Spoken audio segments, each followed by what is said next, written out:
안녕하십니까. 노상포럼 상임대표 이원등입니다. 오늘은 노동개혁에 대해서 말씀드리는 두 번째 시간으로 윤석열 정부의 노동개혁에 대해서 말씀을 드리도록 하겠습니다. 노동개혁을 왜 하는가? 왜 할 것 같습니까, 여러분? 윤석열 정부는 노동개혁을 강력하게 추진하고 있습니다. 그런데 노동계에서는 반발하고 있고 노동 갈등이 지금 심화되고 있는 상황입니다. 왜 할까요? 노동개혁이 일자리 창출에 도움이 되는가? 특히 일자리 애로를 겪고 있는 청년, 여성, 중고령자 일자리에 도움이 되는가? 아니면 노동개혁이 중소기업, 비정규직, 이런 약자, 노동시장의 약자 근로자의 고용 안정과 임금 등 근로조건 향상에 도움이 되는가? 아니면 노동개혁이 국가와 기업의 경쟁력 강화에 도움이 되는가? 또는 노동개혁이 중산층 강화 또는 사회 통합에 도움이 되는가? 이런 여러 가지 이제 우리가 노동개혁의 필요성, 당부를 따질 때 이런 이야기를 할 수 있는데 우리가 아직은 사실은 잘 모르는데 다른 나라의 경험 또는 지난 시간에 우리가 시대 전환에 대해서 말씀드렸는데 시대 전환에 따라서 당위적으로 필요한 여러 가지 개혁이 있는데 그 핵심이 노동개혁입니다. 그래서 시대 전환에 따른 당위성 또는 이 다음에 다시 말씀드리겠지만 다른 나라의 경험에 의하면 노동개혁이 아까 말씀드린 그런 질문에 긍정적이다, 도움이 되고 또 불가피하다, 이런 생각이 되어집니다. 노동개혁 성공한 나라들이 있습니다. 모든 나라가 노동개혁을 추진했거나 또는 추진한 모든 나라가 성공한 것은 아닙니다. 노동개혁이 성공한 국가들은 예를 들어 미국, 영국, 독일, 호주, 네덜란드, 덴마크 등 이런 나라들이 있습니다. 이렇게 노동개혁에 성공한 나라들은 어떤 도움을 받았나? 그 위에 여러 가지 지표를 보면 노동개혁에 성공한 다음에는 일자리 창출에 성공했고 또 국가와 기업의 경쟁력이 강화했습니다. 이다 보니까 주식 가격도 상승하고 경제적으로 안정이 되니까 저출생 문제의 해결에도 도움이 되는 것 같이 보여요. 당연히 사회 통합과 사회 시스템의 안정에도 기여를 한 것으로 보여집니다. 물론 이들 나라들은 하나의 방식으로 노동개혁을 추진한 것은 아니고 노동개혁에 성공한 국가들도 나라마다 전략은 다 다릅니다. 그래서 우리에게 맞는 실용적 개혁 전략이 필요하다는 생각이 되어지고 이것은 다음번에 다시 또 시간을 내서 말씀을 드리도록 하겠습니다. 자, 오늘은 윤석열 정부의 노동개혁에 대해서 그 내용을 집중적으로 말씀드릴 건데 우선 추진 경과부터 살펴보도록 하겠습니다. 작년 6월에 윤석열 대통령께서 국회 시정연설에서 노동개혁 추진 의지를 천명을 하고 이어서 고용노동부가 노동시장개혁 추진 방향을 발표를 했습니다. 여기서 핵심 과제로 근로시간 제도, 임금체계 개선을 핵심 개혁 과제로 제시를 했습니다. 그리고 이것을 위해서 고용노동부는 작년 7월에 미래노동시장연구회를 출범시켜서 운영을 했습니다. 전문가들의 연구회입니다. 그리고 이 연구회가 작년 12월에 노동시장개혁 권고안을 발표를 했습니다. 핵심은 근로시간과 임금체계 혁신 방안입니다. 그리고 여기다 추가 과제를 제시했습니다. 추가 과제는 뭐냐면 노동시장의 구조적인 문제인 이중구조 해결을 할 필요가 있다. 이런 추가 과제를 제시를 했습니다. 그리고 작년 12월 화물연대 파업, 우리가 흔히 이제 파업이라 하지만 정확하게는 집단 운송 거부가 되겠습니다. 을 계기로 노사관계에서 법치의 확립을 핵심 노동개혁 과제로 정부가 설정을 했습니다. 그리고 금년에 들어와서 2월 달에 고용노동부가 임금체계의 핵심 방안을 마련하기 위해서 상생임금위원회를 발족해서 운영을 하고 있습니다. 다음에는 지금까지 정부가 발표한 내용을 중심으로 윤석열 정부의 노동개혁 추진 방향에 대해서 살펴보겠습니다. 여기 있는 내용은 고용노동부가 금년 초에 대통령께 보고한 업무 보고를 중심으로 말씀을 드리겠습니다. 개혁의 추진 과제는 크게 봐서 세 가지가 있는데, 하나가 노사 법치주의 확립입니다. 노사 법치주의 확립을 위해서 첫 번째로 노조 회계의 투명성을 제고하겠다. 노동조합 운영 회계 관련 서류를 피치하도록 하고 보존 의무를 확실히 실행하도록 여러 가지 조치를 하겠다.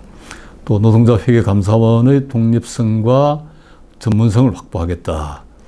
노조 회계 공시 시스템을 추진하겠다. 이런 내용들입니다. 이 이야기만 하면 노동개혁이 노동조합에게 근로자에게 대단히 좀 어려움을 주는, 고통을 주는 그런 방향이다, 이렇게 생각을 할 수가 있습니다. 그러나 우리 국민의 압도적 다수가 여기에 대해서 지지하는 것 같고요. 그리고 개혁의 내용을 보면 이런 내용이 있습니다. 5대 불법 부조리 근절을 위해서 근로 감독을 강화하겠다. 또 제도 개선을 추진하겠다. 이것은 아마 노동계에서 또 노동조합에서 끊임없이 요구한 내용이 아니겠냐 하는 생각이 들어서, 이 내용은 노동계가 희망하는 방향이 노동개혁의 방향이다, 이렇게 볼 수 있습니다.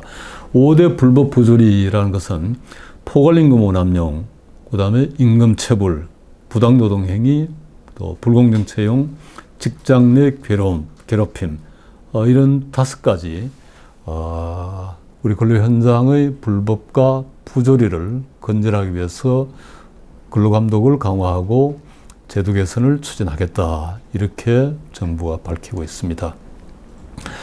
그 다음에 큰 노동개혁의 큰 두 번째 과제는 노동규범의 현대화입니다. 그 가운데 이제 첫 번째가 근로시간 제도입니다. 이거는 언론에도 많이 나왔죠. 근로시간에서 노사의 자율선택권을 확대하기 위한 제도 개선안을 마련하겠다. 그래서 2월 중에 입법 예고를 하고 상반기에 국회에 제출하겠다는 건데, 그 핵심 내용은 연장 근로 시간 관리 단위를 기존의 1주 단위에서 연 단위까지로 노사가 자율적으로 선택할 수 있도록 단위 기간을, 관리 단위를 확대하겠다는 거고요. 그리고 선택적 근로제 정상 기간을 기존의 연구개발 분야를 비롯한 몇 개 업종 1개월에서 이걸 전 업종 3개월까지 가능하도록 정산 기간을 확대하겠다는 거고, 그리고 근로시간 저축 계좌제를 도입해서 연장 근로를 적립해서 휴가로 사용할 수 있도록 하겠다. 그리고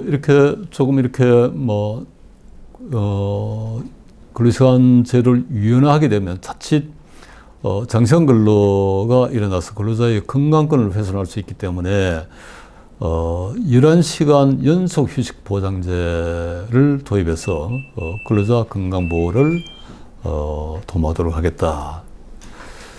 그리고 규범의 현대화 과제로 이거 이외에 추가 과제를 제시하고 있습니다.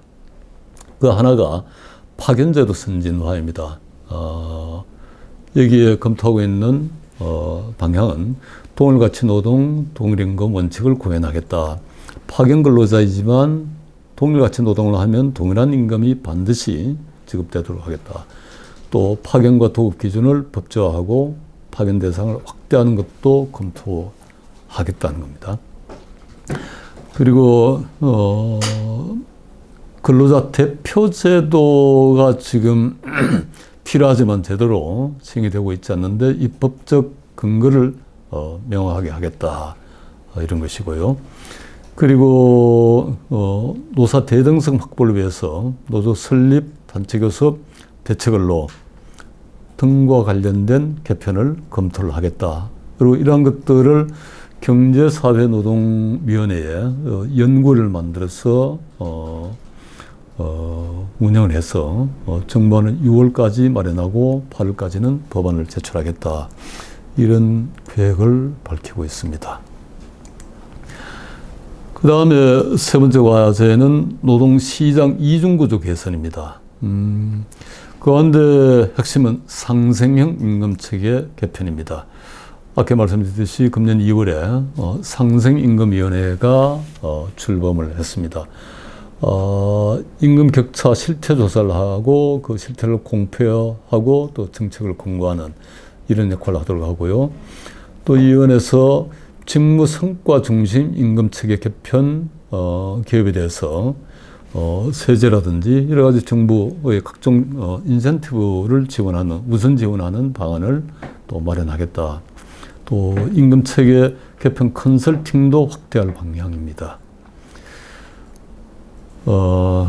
그리고 상생과 연대의 산업노동 생태계를 조성하겠다라고 밝히고 있습니다. 특별히 이제 지난번 해양조선 하청 근로자들의 파업, 우리가 이제 불법 파업이어서 정부가 단호히 대응을 했지만, 그러나 다른 한편에서 본다면 원청과 하청 기업 간 또는 원청 근로자와 하청 기업 간 상생과 연대가 필요하고 이것을 위한 새로운 생태계를 조성할 필요가 있다는 생각이 되어집니다. 그래서 이 조선업 상생협력 실천협약을 체결하고 이행하도록 하고 정부가 여기에 대해서 패키지 지원을 하도록 해서 새로운 상생 모델을 1분기 중에 구축을 하겠다라고 밝히고 있습니다. 또 이중구조 실태조사를 추진해서 이런 상생 모델이 확산되도록 또 스스로 원청과 하청 또 원청 근로자와 하청 근로자가 서로 대화를 통해서 풀어가도록 중층적 사회적 대화도 활성화하겠다라고 밝히고 있습니다. 다음에는 이제 법적 보호의 사각지대 해소입니다. 지금은 고용 형태가 대단히 다양화되고 있고 기존의 법 체계로는 사실은 제대로 보호가 되지 않는 이런 새로운 형태도 나타나고 있습니다. 그래서 다양한 고용 형태 보호를 위해서 서면 계약을 의무화하고 분쟁 조정 절차를 마련해서 노동자, 노무 근로자의, 노무 제공자의 권리 보장을 위한 입법을 추진할 계획입니다. 그리고 지금 많이 늘어나고 있는 특수고용, 특고라 그러죠. 또 플랫폼 종사자를 위한 업종별 자율적 공제회를 활성화하고 여기에 대한 정부의 지원 방안도 마련할 계획입니다. 지금 노동계에서 이제 강하게 주장하고 있는데, 5인 미만 사업장 근로자에게는 근로기준법이 전면 적용되고 있지 않죠. 많은 부분이 유예되고 있는데, 이거는 근로자의 인격권 또 사업자의 부담을 같이 고려하면서 근로기준법 적용을 단계적으로 확대해 나갈 그런 방향이라고 합니다. 이것을 경사노위 내에 연구회를 만들어서 논의를 거쳐서 6월까지 단계적 적용 방향을 마련할 계획입니다. 또 차별성 제도의 실효성을 강화하기 위해서 비교 대상 근로자의 범위를 확대하고 신청 기간도 연장하는 방안을 마련할 방안입니다. 자, 여기까지가 지금까지 정부가 밝힌 정부의 노동개혁 방향입니다. 앞으로 정부 개혁안이 더 구체화되면 더 자세한 내용을 여러분께 전해드리도록 하겠습니다. 여러분 감사합니다.